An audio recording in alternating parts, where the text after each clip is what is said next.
Hola, ¿cómo están? Bienvenidos a un nuevo video de historial histriónico. Bien, primero que todo yo les recuerdo que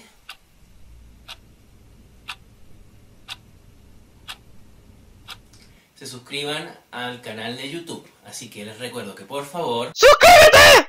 Y le den like a la página de Facebook. ¿Ya? Dicho esto, comenzamos.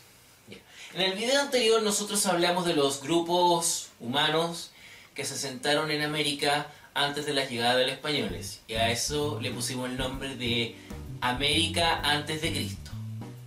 Entonces, si ven el título, se fijarán que dice Chile AC. Eso quiere decir antes de la llegada de los españoles. Exactamente. Así que ya se deben imaginar de qué vamos a hablar el día de hoy. Con respecto a las etapas de desarrollo que vimos en el video anterior, nosotros vamos a tener que ir aterrizándolas.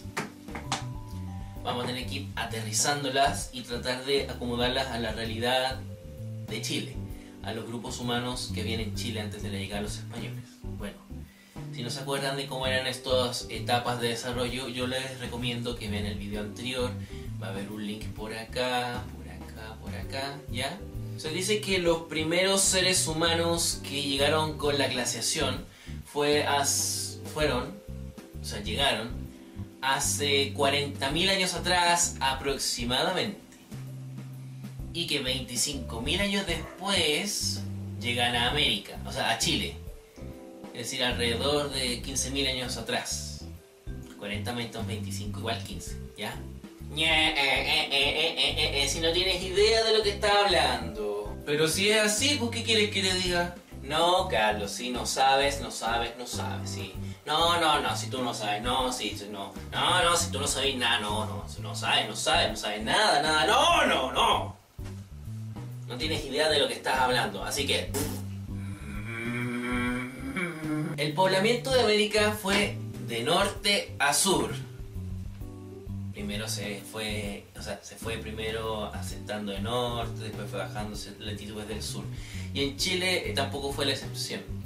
Los primeros seres humanos que llegaron a Chile fueron hace 15.000 años atrás.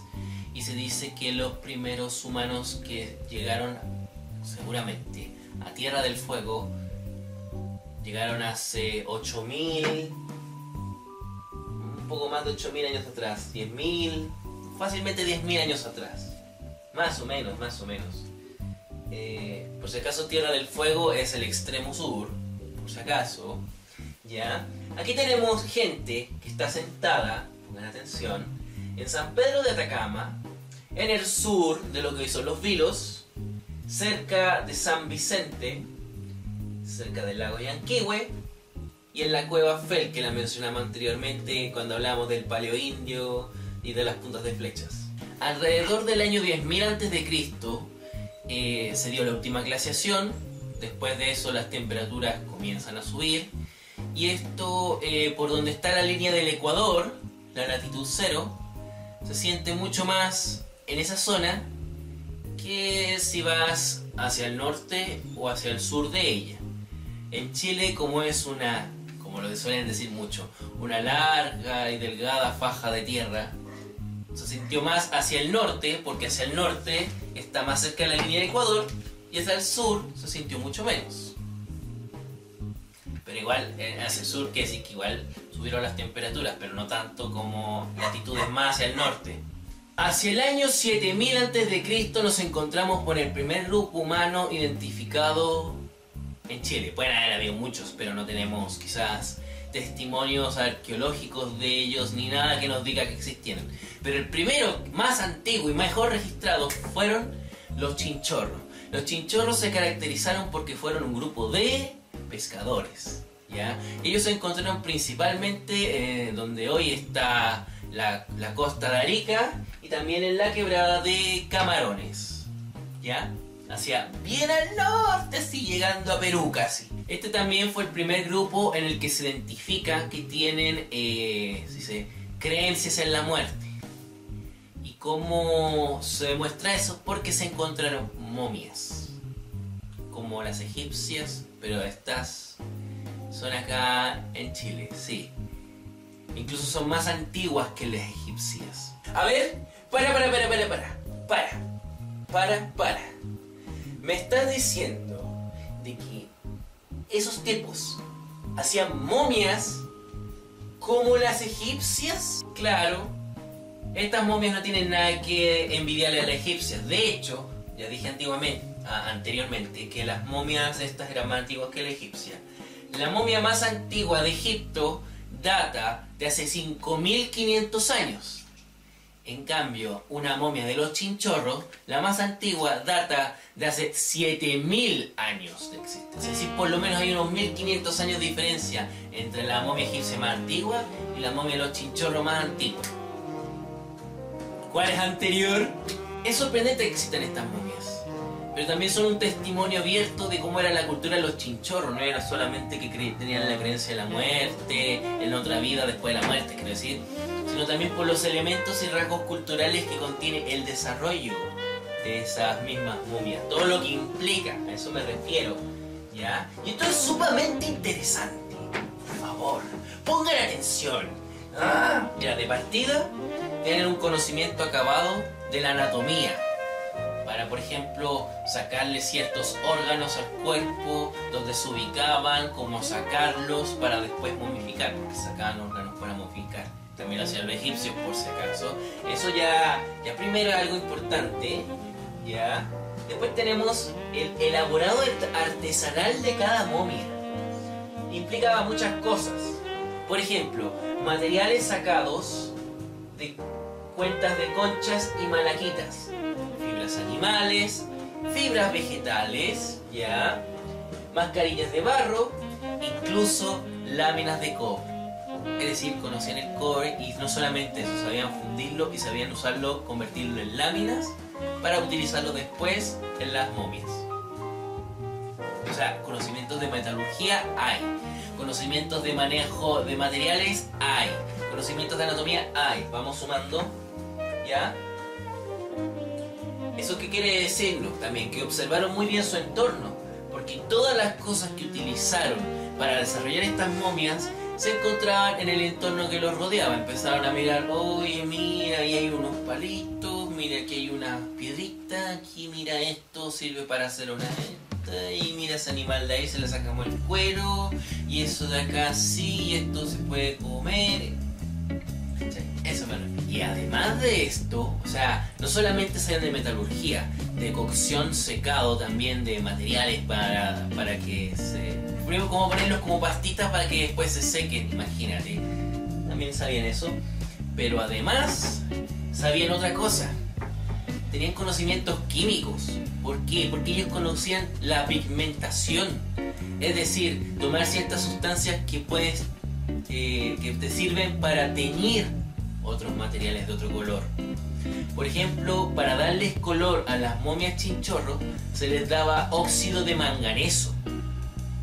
¿Cachai? Conocían el óxido de manganeso y lo utilizaban para darle color a las momias. Un color que no tenían naturalmente los materiales.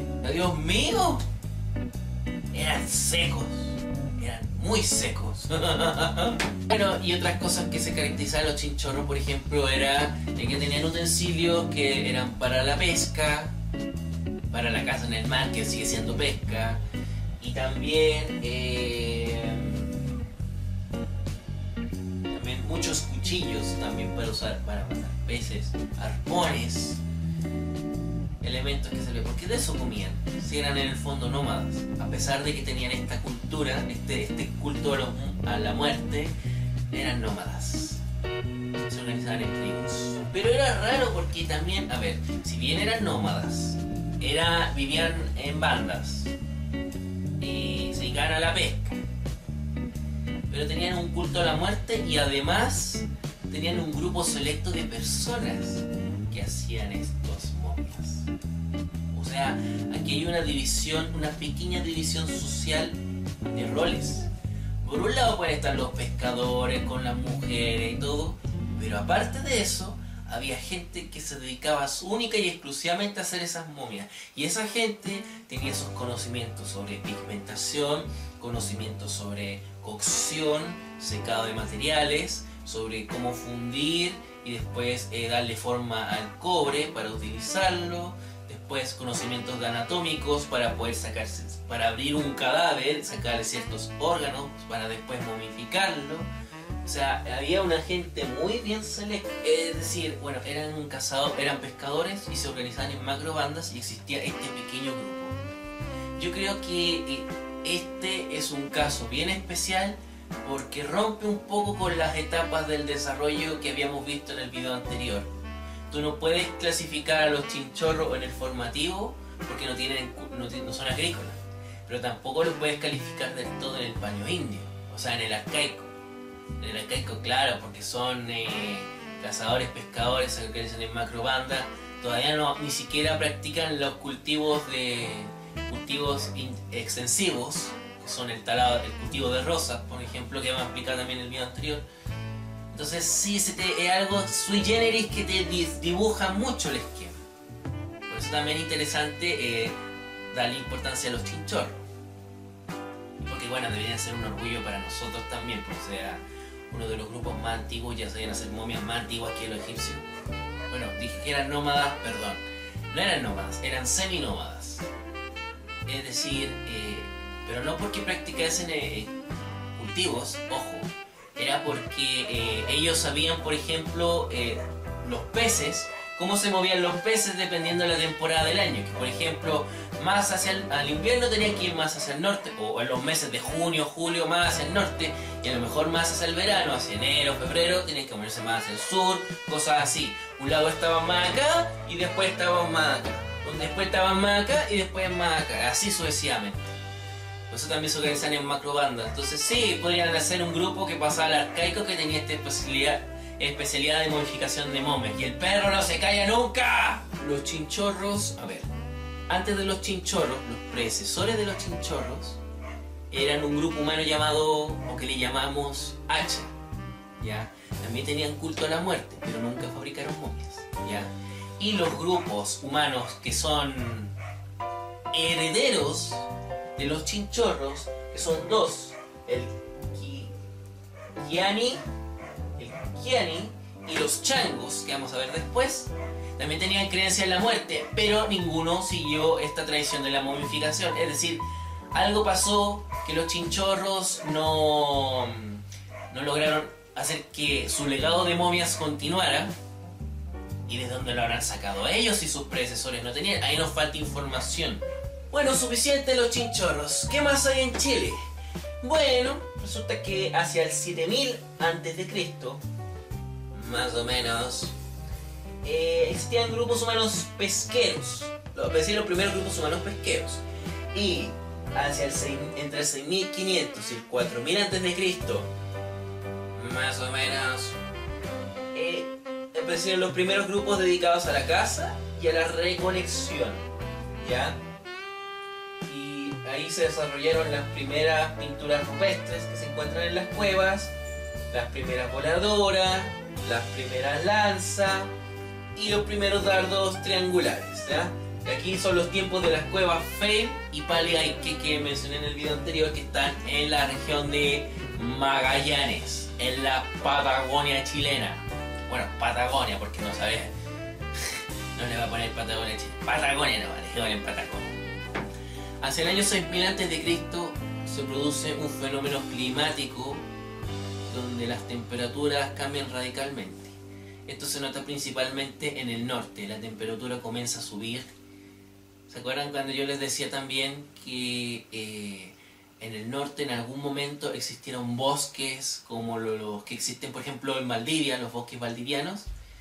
Ya, y resulta que esos bosques empezaron a desaparecer porque se volvió árido el clima. Y como se volvió árido, la gente que vivía ahí se la trató de ingeniar para tratar de conseguir alimentos. Y fue aquí cuando surge la domesticación de ciertos animales, ¿ya?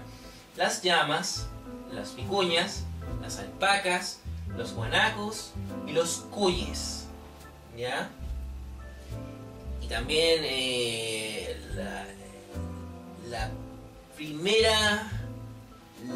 los primeros cultivos, el zapallo o calabaza, las papas y el choclo o maíz, entre otros.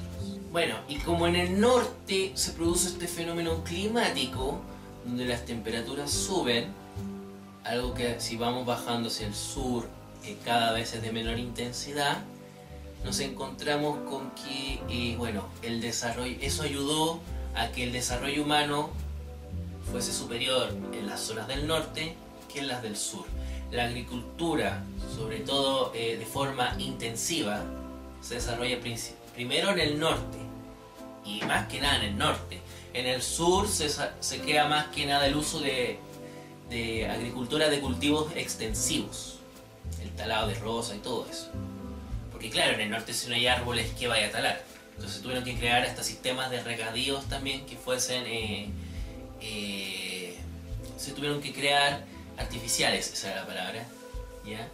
Entonces eso explica que por qué en el norte primero se da, bueno, primero la agricultura, la aglomeración de gente, la diversificación de roles, la creación de ciudades, que existiese una casta dinástica, donde hubiera un rey, donde hubieran soberanos, una casta religiosa, una casta de militares, una casta de comerciantes, una casta de esclavos, o sea, un grupo de esclavos, un grupo de comerciantes, ¿no? ¿Ya? Y también, bueno, eso en el norte. ¿Y por qué en el sur esto no se produce o se produce pero en mucha menor escala? O sea, aquí ya nos damos cuenta de algo que nos va acotando el grado de desarrollo de los grupos humanos que hay, que más hacia el norte, donde la temperatura era más árida, el desarrollo es superior que si vamos más hacia el sur. Queremos algo para desarrollar esto de manera mucho más concreta. Lo que podemos aportar es que en el norte grande, en el valle de Azapa específicamente, se ubica la primera aldea de agricultores hacia el año 1000 antes de Cristo. Aproximadamente. Hacia la zona central de Chile, el primer grupo humano agrícola con el nombre El Vato y el de nombre Yoyeo se encuentra por lo menos después del año 300 después de Cristo. Es decir, en el norte, entre el norte y más hacia el sur, estamos hablando de que hay por lo menos 1300 años de diferencia de donde surge el primer grupo agricultor. Eso ya es un dato importante. Bueno, después aparece el de nombre Aconcagua, 600 años después. Esto es la zona centro, esto es lo que acabo de decir del Vato y Yoyeo. Y hacia el sur de Chile, más o menos hacia Yanquihue, el lago Yanquihue, el río Biobío, el río Tolten. Estoy hablando más o menos de lo que hoy día sería la región del Biobío, la región de la Araucanía, la región de los ríos, la región de los lagos. El sur, sí. El sur antes del seno del río Loncaví y después del río Biobío, para que se hagan una idea. ¿Ya? Están los grupos humanos nombrados Pitrén, que es el año 600 después de Cristo, y el Vergel 1000 después de Cristo. Mira, el Pitrén es el que después le va a entregar sus raíces a ese grupo humano que todos conocemos que existe hasta hoy, que se llaman mapuches. ¿Ya? Entonces, resumiendo un poco el asunto, hacia el año 1300 a.C., el primer grupo humano que se dedica a la agricultura en el norte. En el centro es alrededor del 300 después de Cristo. Y pasado el 600 y hasta el 1000, entre el 600 y el 1000, en el sur. Y por cierto, en la región de Magallanes, en la Patagonia, nunca hubo grupos dedicados a la agricultura. Todos eran pescadores o cazadores recolectores. ¿ya? Bueno, con este video dejamos bases, pequeñas luces, pequeñas puntuaciones para lo que va a ser el video siguiente, que vamos a hablar de fondo de los grupos humanos que vivieron en Chile antes de la llegada de los españoles, ¿ya? Y espero que les haya gustado este video y que lo hayan disfrutado. Bueno, cuídense, que estén bien. Nos vemos. Adiós. Ah, y no olviden suscribirse al canal, denle like a la página de Facebook y cualquier cosa me la escriben aquí o en un mensaje privado en la página de Facebook. Ahora sí. Adiós. Adiós. Adiós. Estaba terminando de editar este video y de repente caí en la siguiente reflexión. Supuestamente la región de Arica, Parinacota, Tarapacá y Antofagasta, el norte grande, antes le pertenecía tanto a Perú como a Bolivia respectivamente, y antes de eso también era el Imperio Inca. Nosotros nos apoderamos de esas regiones después de la Guerra del Pacífico, después de 1881. Entonces, también le quitamos esa herencia cultural que hasta entonces era de los peruanos y de los bolivianos y nosotros nos apoderamos de ella. Es una pregunta que me hice ahora terminando la edición. No sé, piénsenlo ahora